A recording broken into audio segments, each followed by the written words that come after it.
Musim baru 2025-2026 akan segera dimulai. Namun tim-tim Eropa masih terus saling bertukar senjata, khususnya di Liga Inggris. Bursa transfer justru masih terus panas, saling berebut. Bahkan ada pemain yang sampai mogok main karena ngebet pindah ke klub impian. Kebanyakan tim memang sudah mendapatkan pemain pada pertengahan jendela transfer bulan lalu. Akan tetapi, di bulan akhir menuju awal season ini belum kunjung reda. Namun beda dari yang lain, Manchester City menjadi tim yang baru muncul. Bulan lalu mereka senyap, tanpa pergerakan, tanpa rumor.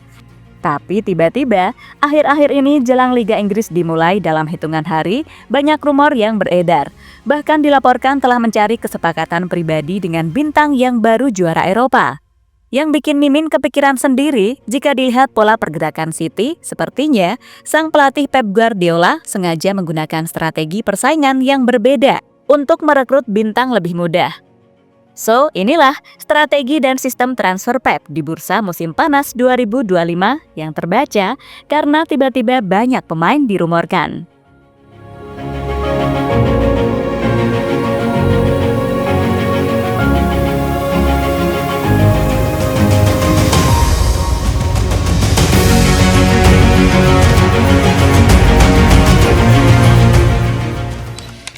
Berbeda dari bursa transfer tahun-tahun sebelumnya, bursa transfer musim panas 2025 ini jadi jauh beda.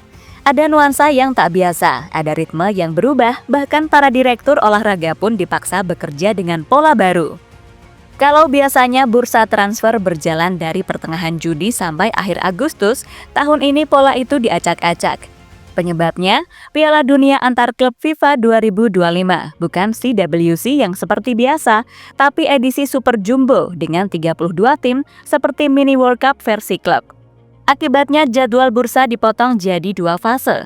Fase pertama dibuka pada tanggal 1-10 Juni 2025, khusus untuk klub peserta Piala Dunia antar klub biar bisa daftar pemain sebelum turnamen. Fase kedua 16 Juni sampai 1 September 2025, berlaku untuk semua klub seperti biasa. Dan bahkan ada bonus mini window 27 Juni sampai 3 Juli untuk tim yang tembus babak knockout turnamen itu. Buat klub yang terbiasa santai di awal bursa, format ini bikin mereka kelimpungan. Tapi Pep Guardiola ini seperti papan catur baru yang menunggu untuk dimenangkan. Sementara klub-klub lain ramai rebutan di fase awal dan perang harga, City justru bergerak dengan cara ninja style. Tanpa rumor panjang, tanpa drama telenovela, mereka mendaratkan 3 pemain sekaligus. Ryan Ait-Nouri, bek kiri gesit yang bisa nyelip di antara lawan, kayak maling jemuran. Ryan Cherki dan Tijani Randers.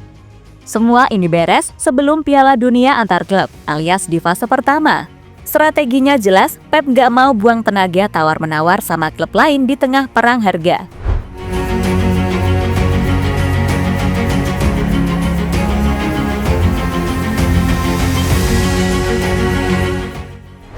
Setelah tersingkir dari Piala Dunia antar klub, City seperti masuk mode hemat baterai.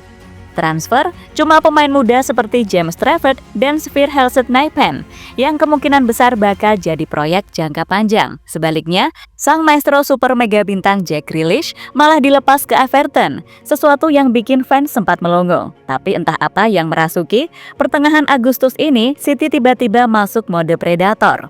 Rumor mulai meledak, satu persatu nama bintang masuk radar mereka. Salah satunya media Prancis, L'Équipe, membocorkan kabar panas. Gianluigi Donnarumma, kiper PSG dan juara UCL 2025, sudah sepakat secara pribadi dengan Manchester City. Kontraknya di PSG baru habis 2026, tapi negosiasi perpanjangan macet gara-gara permintaan gaji. PSG nggak mau bayar lebih, Donnarumma nggak mau gaji segitu, ya sudah pisah jalan. PSG pasang harga 30 juta euro, murah buat kiper kelas dunia yang baru 26 tahun. Ini ibarat diskon gede-gedean. Apalagi PSG sudah siapkan pengganti, Lucas Chevalier dari Lille, seharga 40 juta euro. Yang bikin dramatis, Donnarumma sampai dicoret dari skuad Piala Super Eropa lawan Tottenham. Postingan Instagramnya pun kayak skrip drama Italia. Seseorang memutuskan saya tidak lagi menjadi bagian dari tim. Saya kecewa dan patah hati. Kalau deal ini terjadi, Donnarumma bisa jadi penerus Ederson. Fans City sudah mulai ngebayangin kombinasi passing presisi Ederson dengan refleks monster Donnarumma.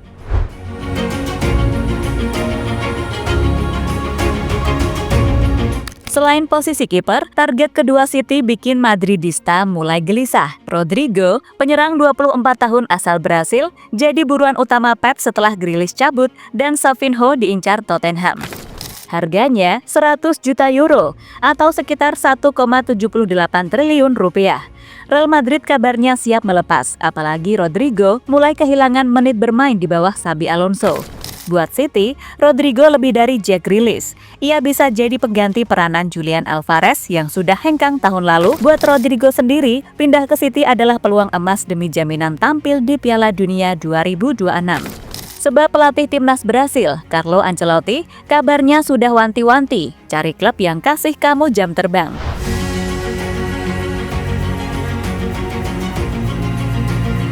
Dan yang paling jadi kejutan ada nama ketiga bikin bursa transfer tambah panas. Chelsea sudah lama mengincar Xabi Simons dari RB Leipzig, tapi mereka lambat karena mau kelarin transfer lain dulu. Dan mendadak, kabarnya City masuk dengan timing ala Pep. Saat lawan lagi fokus ke target lain, dia menyalip. Menurut jurnalis Sasha Tavolieri, City sudah menjalin kontak lagi dengan agen Xavi, khususnya Pep Guardiola yang menginginkannya.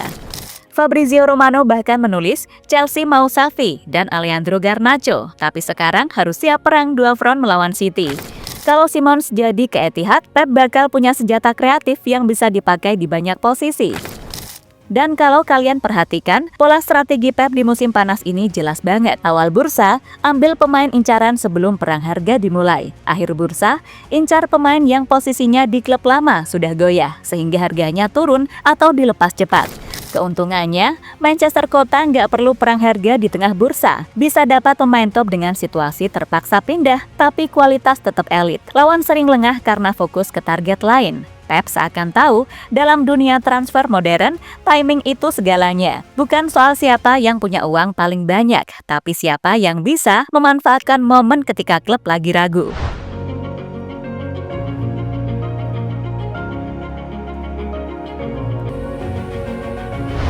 Pada intinya, strategi transfer Pep Guardiola musim panas 2025 ini ibarat permainan catur yang dimenangkan bukan hanya karena bidak yang kuat, tapi karena langkah yang tepat waktu. Ia memanfaatkan jeda, membaca situasi lawan, dan masuk di momen ketika harga mulai jatuh atau perhatian lawan teralihkan. Hasilnya, Manchester City tak hanya berpotensi mendapatkan pemain dengan kualitas elit, tapi juga menghemat tenaga, uang, dan drama.